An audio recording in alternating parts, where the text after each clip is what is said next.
Hello, नमस्कार। मैं इस वीडियो और इस चैनल का निर्माता कृष्णा आज आपके सामने एक एसआईपी का क्रैश कोर्स लाया हूं। क्रैश कोर्स यानी एक छोटी वीडियो में उस स्पेसिफिक टॉपिक का संपूर्ण ज्ञान ए टू जेड इस वीडियो के बाद समझकर इंप्लीमेंट करके आप एसआईपी के थ्रू बैठे बैठे करोड़ों और एक बड़ा अमाउंट को बनाने में सक्षम बन जाएंगे। इसको हम विस्तार से ए टू जेड कवर करेंगे, लेकिन उससे पहले आपको एक बड़ी ही दिलचस्प और एक बड़ी इंटरेस्टिंग कहानी सुनाना चाहूंगा। कहानी में एक राजा होता है जिसकी बड़ी सल्तनत की प्रजा में से एक बार एक आदमी को बड़ा बुद्धिमानों का बुद्धिमान कहा जा रहा था। और प्रजा में से वो जो एक आदमी था उसकी बातें, उसकी कहानियां राजा के कानों में चल रही थी बड़ी कई दिनों से। तो राजा ने भी एक बार तय किया, महामंत्री से कहा, महामंत्री इस आदमी को बुलाया जाए सभा के बीच में और इसको जरा देखा जाए कितना ये सच्चा है कितना ये झूठा है। और जो अगर ये सच्चा निकला तो हम महाराज इसको एक बड़ा उपहार, एक बड़ा गिफ्ट इसको देंगे। तो ऐसा ही हुआ, राजा ने बुलाया, वो आदमी आया, आदमी प्रस्तुत हुआ, राजा ने उसका टेस्ट लिया, टेस्ट में वो पास हुआ। अब राजा साथ ही साथ अपने महामंत्रियों के साथ चेस खेल रहा था। चेस का गेम पहले से चलता है और चेस आप जानते ही हैं, चेस के बोर्ड में 64 खाने होते हैं, 64 ब्लॉक्स। अब वो बुद्धिमानों में बुद्धिमान है, जो प्रजा में से एक आदमी आया था। अब राजा ने उसने कहा कि मांगो, क्या मांगते हो? उस आदमी ने कहा, सर आप महाराज से मैं सिर्फ एक तुच्छ चीज मांगूंगा, चावल। चावल, आप खेल रहे हैं चेस, चेस में है 64 खाने। आप बस इतना कीजिए कि एक खाने में, एक ब्लॉक में एक दाना डालिए चावल का, और दूसरे खाने में दुगना यानी 2 चावल के दाने, तीसरे खाने में 4, चौथे खाने में, चौथे ब्लॉक में 8, पांचवे में 16, 32, 64, 128। इस तरीके से जितना भर जाए मुझे बस उतने चावल उपहार के तौर पे दीजिएगा। मैं संतुष्ट होके आपकी सभा के बीच को छोड़ के मैं चला जाऊंगा। राजा ने कहा कि बस इतनी बात, ठीक है कराते हैं। सिपाहियों ने कहा, सिपाहियों जोड़ो कितना क्या चावल के दाने बनते हैं। सिपाही हंसते हंसते गए और रोते रोते चिल्लाते चिल्लाते आए। सिपाहियों ने कहा कि महाराज ये इतना बन रहा है, हमारे सल्तनत में छोड़िए इस पूरे राज्य में इतने चावल के दाने कहीं नहीं होंगे। यहां उस बुद्धिमान आदमी ने कंपाउंडिंग की चीज जानता था, कंपाउंडिंग की ताकत जानता था। दुगना दुगना दुगना दुगना करके वो इतना बड़ा अमाउंट बन जाता है जिसका कोई मोल बहुत ऊपर चला जाता है। अब मैं ये कहानी आपको क्यों सुना रहा हूं? ये कहानी आपको, इसका असल मतलब आपको आगे पता चलेगा। अगर ये कहानी अच्छी लगी हो, एक और मैं कहानी आपको सुनाता हूं, और ये कहानी इससे भी बेहतर है। तो आज 2024 में मान लीजिए एक बच्चे का जन्म होता है। वो बच्चा, उसके पिता जो थे चाहते हैं कि मेरा बच्चा जो हो, जब वो रिटायरमेंट पे आए उसके पास एक सिक्योर अमाउंट हो ताकि वो अपनी रिटायरमेंट को अच्छे से जी पाए और मेरी तरफ से उसके लिए गिफ्ट हो। तो पिता ऐसे ही करते हैं। पिता ने 1 लाख रुपए बच्चे की जन्म की खुशी में एफडी में डाल दिए।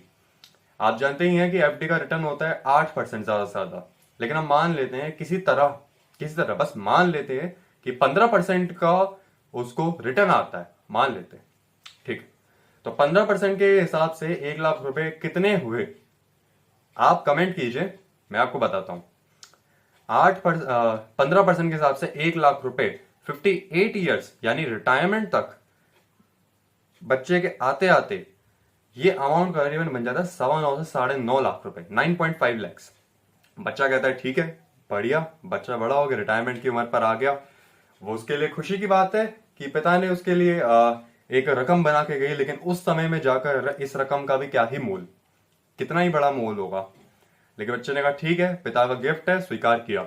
लेकिन अगर इसी की जगह 1 लाख रुपए ही कोई और पिता जिसके पास बुद्धि थोड़ी ज्यादा होती और वो चाहता है एक बेहतर ऑप्शन में वो, जहां पे वो पैसा डाल पाए और जिससे उसके बच्चे के लिए बड़ा और अमाउंट बन पाए, तो वो चूज करता है लमसम।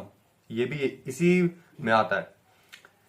तो वो भी सेम इसी प्रकार से 1 लाख रुपए को लमसम में डालता जहां उसको मिलता 15% का रिटर्न। सेम। और सेम आप मान लीजिए कि वो 58 ईयर्स बच्चे की रिटायरमेंट तक के लिए वो प्लान करता। तो आपको क्या लगता है, वो 1 लाख का अमाउंट जो 9.5 लाख रुपए एफडी में हुआ है, वो सेम 1 लाख का अमाउंट 58 सालों में सेम 15% के ऊपर कितना बन जाता? 5 लाख, 10 लाख, 25 लाख, अरे 45 लाख, 50 लाख। ना भाई साहब, आसपास भी नहीं आप। ये बन जाता 33 करोड़। 33 खोखे, 33 करोड़। इतना ह्यूज अमाउंट क्यों? क्योंकि जो एफडी में चल रहा है ना, वो सिंपल इंटरेस्ट कंसेप्ट पे चल रहा है, और यहां लमसम में जो चल रहा है, एसआईपी में जो चल रहा है, कंपाउंड इंटरेस्ट पे चल रहा है। तो जमीन आसमान का फर्क है, इसको नापा नहीं जा सकता, इतना बड़ा है। कंपाउंड इंटरेस्ट असल में क्या होता है, यहां पे ब्याज के ऊपर ब्याज लगाया जाता है। ब्याज के ऊपर ब्याज लगाया जाता है। पॉज करके 2 मिनट सोचिए, ब्याज के ऊपर ब्याज, आपको क्लैरिटी मिल जाएगी अच्छे से ये कंसेप्ट चलता कैसे है। अब अगर आपने दोनों कहानियों में एक चीज सिमिलैरिटी पकड़ी होगी, आपने ये देखा होगा, एक बुद्धिमान आदमी जो सिंपल चीज है उसी में बुद्धिमत्ता अपनी लगा के कितना बड़ा डिफरेंस बना सकता है, कितना बड़ा। तो क्यों ना आप भी इसी को अप्लाई करके अपने लिए कुछ एक छोटी जमा पूंजी से एक बड़ी पूंजी बनाएं, क्यों ना, बिल्कुल कर सकते हैं। तो ये दोनों कहानियों से अब हम जानते हैं कि एसआईपी में हम ये कैसे कर सकते हैं। SIP, systematic investment plan. SIP होता ये है कि एसआईपी एक नाम है। म्यूचुअल फंड्स आपने सुना होगा कई बार, म्यूचुअल फंड सही है, म्यूचुअल फंड में निवेश करना सही है। तो म्यूचुअल फंड्स में कंपनीज होती हैं बड़ी बड़ी, मोतीलाल ओसवाल, बैंक्स होते हैं, ICIC prudential funds, SBI, Kotak, HDFC, इस तरीके से कंपनीज होती है बड़ी बड़ी, जहां पर बड़े बड़े स्पेशलाइज्ड, एक्सपीरियंस्ड, नॉलेजेबल लोग बैठते हैं, जो आप जैसे लोगों का, हम जैसे लोगों का पैसे को मैनेज करते हैं, अच्छी जगहों पर लगाते हैं, ताकि वो पैसा बढ़े, समय के साथ और बढ़े। एसआईपी अगर आप कर रहे हैं, एक बात को आपका खासा ध्यान होना चाहिए, एसआईपी के लिए आपको एक लॉन्ग टर्म का ड्यूरेशन सेट करके दिमाग में ठान के ही करनी चाहिए। ये वो गेम नहीं है जहां आप 1-2 साल करें और उसके बाद आप रिटर्न एक्सपेक्ट करें। ना जी, अगर आप आ रहे हैं एटलीस्ट कम से कम 5 साल, अगर 10 साल है गुड इनफ, 15 साल है बहुत बढ़िया, 20 साल है बेस्ट। तो आपने समझा कि 5 से 10 साल का हमें टाइम लिमिट इसमें चाहिए, क्योंकि ये लॉन्ग ड्यूरेशन आता है। अब एसआईपी काम कैसे करता है, और एसआईपी पहले है क्या, पहले ये समझते हैं एसआईपी क्या चीज है। एसआईपी में आप, जैसा आप जानते ही हैं, कि महीने का एक फिक्स्ड अमाउंट आप डालते हैं हर महीना, प्रति महीना, ठीक। अब वैसे ही आपको करना क्या होता है कि म्यूचुअल फंड्स में ही आपका पैसा जाता है एसआईपी में। म्यूचुअल फंड्स एक कंपनी में, जो कंपनी में अच्छे लोग बैठे होते हैं, स्पेशलाइज्ड, नॉलेजेबल, वो आपका पैसा स्टॉक मार्केट में डालते हैं। यहां पैसा ऐसे डालता है, किसी एक कंपनी में कभी नहीं डालता, यहां डालता है पूरे सेक्टर पे, पूरे सेक्टर में, जैसे ऑटोमोबाइल के सेक्टर में, फार्मास्यूटिकल के सेक्टर में, और फैशन के सेक्टर में, है ना, इस तरीके के पूरे सेक्टर्स में डालता है। तो यहां पर रिस्क कम हो जाता है, स्टेबिलिटी बढ़ जाती है, सेफ्टी का गेम और हो जाता है। और अब यहां पर होता यह है कि वो लोग डालते हैं और उसको देखते रहते हैं, कभी जरूरत पड़ती है तो उसी अमाउंट को आधा स्प्लिट करके कहीं और भी डालते हैं, मैनेज करते हैं, जिससे कि आपको एक अच्छा खासा अंत में जाके पीरियड में आपको एक अच्छा रिटर्न बन जाए। अब इसी में मैं आपको थोड़ी और क्लैरिटी देता हूं कि असल में ये काम कैसे करता है। तो पहले आप ये जानिए कि एसआईपी करने के लिए असल में रिक्वायरमेंट्स क्या है, जरूरतें क्या है। एक आपके पास होना चाहिए डीमेट अकाउंट, दूसरी चीज आपके पास होनी चाहिए एक फिक्स्ड अमाउंट, जो आप प्रति महीना कम से कम इतना तो डाल ही सकते हैं प्यार से, हर महीना। और तीसरी और सबसे महत्वपूर्ण चीज जो मैं आपको आगे बताऊंगा, इसके बिना एसआईपी में मत घुसना, डेफिनेटली नॉट। तो पहली चीज जो मैंने आपको कहा, डीमेट अकाउंट, इसको खोलने के लिए आपको कोई पैसे नहीं लगाने, ज्यादा कुछ नहीं लगाना है, 1 रुपए ज्यादा से ज्यादा कुछ चाहिए। साथ ही इसको खोलने के लिए, इस अकाउंट को खोलने के लिए आपको बैंक के पास जाना है, और अपना, या फिर आप घर से भी खोल सकते हैं। रिक्वायरमेंट आपको डीमेट अकाउंट खोलने की ये पड़ेगी, आपके पास आधार कार्ड होना चाहिए, दूसरा आपके पास पैन कार्ड होना चाहिए। अगर ये दोनों चीजें हैं तो आपका खुल जाएगा। और साथ ही घर बैठे भी आप एप्स के थ्रू खोल सकते हैं। आजकल बहुत सारे एप्स है, ब्रोकर्स जिसको हम कहते हैं, angel one, grow, Zerodha etcetera. दूसरी चीज, एक फिक्स्ड इनकम। व्यापारी हैं, मान लेते हैं आप 1.25 लाख रुपए महीना कमा लेते हैं कम से कम। 25,000 रुपए आप कहते हैं कि मैं डाल सकता हूं, इससे ज्यादा नहीं डाल सकता, लेकिन इतना मैं डाल सकता हूं, जरूर से जरूर कुछ भी हो जाए इतना मैं डाल सकता हूं।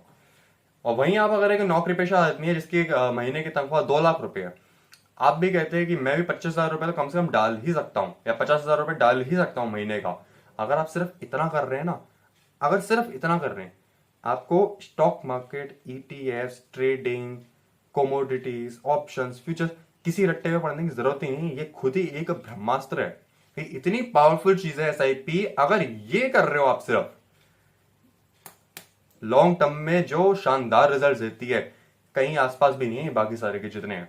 ऐसा ये बहुत पावरफुल चीज है, ब्रह्मास्त्र इसलिए ऐसे नहीं कहते हैं लोग इसको। तो अब आपने जाना कि ये 2 चीजें तो आपको चाहिए। तीसरी चीज आपको क्या चाहिए? तीसरी चीज चाहिए डिसिप्लिन। अगर आप महीने के लगातार कंटिन्यूअसली कॉन्स्टेंटली डिसिप्लिन के साथ हर महीना प्रति महीना पैसा निवेश कर सकते हैं, तो आइए। 2 महीना करा, 4 महीना करा, 1 महीना छोड़ा, उसके बाद करा, मत आइए। तरीके से अगर काम चलेगा ना, वो तरीके वाला बढ़िया रिजल्ट देगा आपको, और वो शानदार रिजल्ट देख के आपका दिल खुश होगा। तो ये 3 चीजें ध्यान रखनी है, डीमेट अकाउंट, एक फिक्स्ड इनकम, और तीसरा डिसिप्लिन। ये 3 चीजों के साथ आप एसआईपी में अच्छा रिटर्न पा सकते हैं। अब एसआईपी में एक चीज और आपको जानने की बहुत जरूरत है कि एसआईपी में आखिर हमारा पैसा जाता कहाँ है। अभी हमने समझा म्यूचुअल फंड्स में जाता है, सेक्टर्स में जाता है।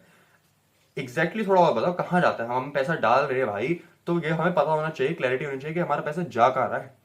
तो अब वो जो स्पेशलिस्ट लोग बैठे हैं, एक्सपीरियंस नॉलेजेबल लोग बैठे हैं, वो आपका पैसा करीबन 5 चीजों में डालते ज्यादातर।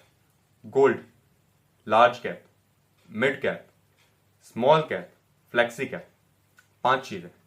गोल्ड, तो गोल्ड हमारे पास एक बहुत स्टेबल ऑप्शन आ जाता है जो कि हमें सालाना 12% की रिटर्न्स एक्सपेक्टेड दे देता है। साथ ही इसके अलावा और क्या है? Large cap. लार्ज कैप होता है कि स्टॉक मार्केट में जितनी 5,000 कंपनीज डली हैं, इसमें से जो टॉप की 50 कंपनीज हैं, जैसे कि Reliance, Tata, Asian paints, HDFC, ये बड़ी बड़ी जो कंपनीज हैं, ऐसी इंडिया की टॉप की 50 कंपनीज, लार्ज कैप बना ही इससे है। ये पूरी जब 50 कंपनी जुड़ जाती हैं, मिल जाती हैं, ग्रुप हो जाता है, इसको कहा जाता है लार्ज कैप। अब इसको रखते साइड, अब आते हैं, बात करते हैं मिड कैप। मिड कैप जैसा आप समझते हैं, मिड कैप, मिड यानी टॉप 51 से टॉप 250 कंपनीज इंडिया की जो लिस्टेड हैं, उन कंपनीज को कहा जाता है मिड कैप। इसके बाद स्मॉल कैप। स्मॉल कैप 251 से लेकर जितनी कंपनीज है बची हुई, सब स्मॉल कैप। क्या आ जाती है? छोटी कंपनीज। इसमें बढ़ जाता है रिस्क, लेकिन रिटर्न भी कभी कभार इसमें बड़े शानदार देखे जाते हैं। इवन सबसे ज्यादा अच्छे रिटर्न भी इसमें निकलते हैं। रिस्क लोगे ज्यादा तो बढ़ने के चांसेस हो जाते हैं और भी ज्यादा। शायरी नहीं है, फैक्ट है।